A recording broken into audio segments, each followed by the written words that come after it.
नमस्कार, आप देख रहे हैं सियासत समाचार। 5 राज्यों में विधानसभा चुनाव की तारीखों का ऐलान करने के बाद चुनाव आयोग ने रेवड़ी कल्चर यानी मुफ्त की योजनाओं को लेकर राजनीतिक पार्टियों पर सवाल उठाए हैं।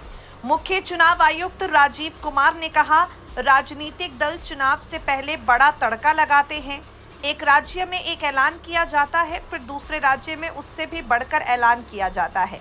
मुझे समझ नहीं आता कि आखिर 5 साल इस तरह की घोषणाएं और वादे क्यों किए जाते हैं। चुनाव से पहले ही मुफ्त वाली योजनाओं के वादे याद आ जाते। सीईसी राजीव कुमार ने कहा, राजनीतिक दलों ने रेवड़ी कल्चर को बढ़ावा देना अपना अधिकार समझ लिया है। वो अपने घोषणा पत्र में बड़े बड़े वादे करते हैं।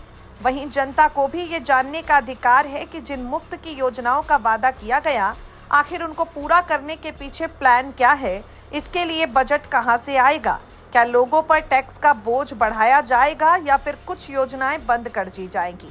चुनाव आयोग ने पिछले साल ही मैनिफेस्टो गाइड में परिवर्तन किया है और एक प्रोफार्मा शामिल कर दिया है, जिसमें राजनीतिक दलों को अपने चुनावी वादों के बारे में जानकारी देनी होगी। हालांकि ये अभी प्रभाव में नहीं है।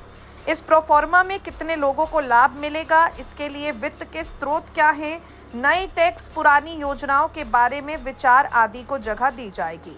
चुनाव आयोग ने इस प्रोफार्मा को लेकर राजनीतिक दलों से बात कर ली है। ये मामला सुप्रीम कोर्ट पर है। इस पर फैसला आने के बाद इन प्रोफार्मा को लागू कर दिया जाएगा। मतदाताओं को अधिकार है कि वो अपनी आने वाली पीढ़ी को सुरक्षित करें। ऐसे में लोक लुभावने वादों से बचते हुए उन्हें देशहित के बारे में सोचकर वोट देना होगा। आपको बता दें, 5 राज्यों में चुनाव तारीखों का ऐलान हो गया है। चुनाव आयोग ने दागी उम्मीदवारों के लिए भी इंतजाम किए हैं, कुछ शर्तें लगाई हैं।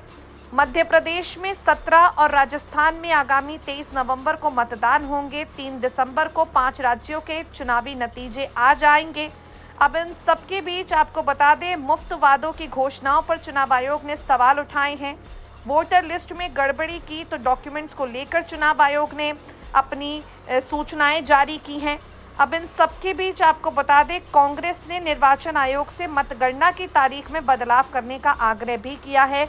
मिजोरम के चुनाव को लेकर आपको बता दें, पूरी तरह से अब चुनाव आयोग इस बार अलर्ट हो गया है। और चुनाव आयोग अलर्ट है तो ईवीएम घोटाले को लेकर जिस तरह का सवाल विपक्षी दल उठाते हैं, उन सवालों का जवाब देने की भी तैयारी चुनाव आयोग ने कर ली है।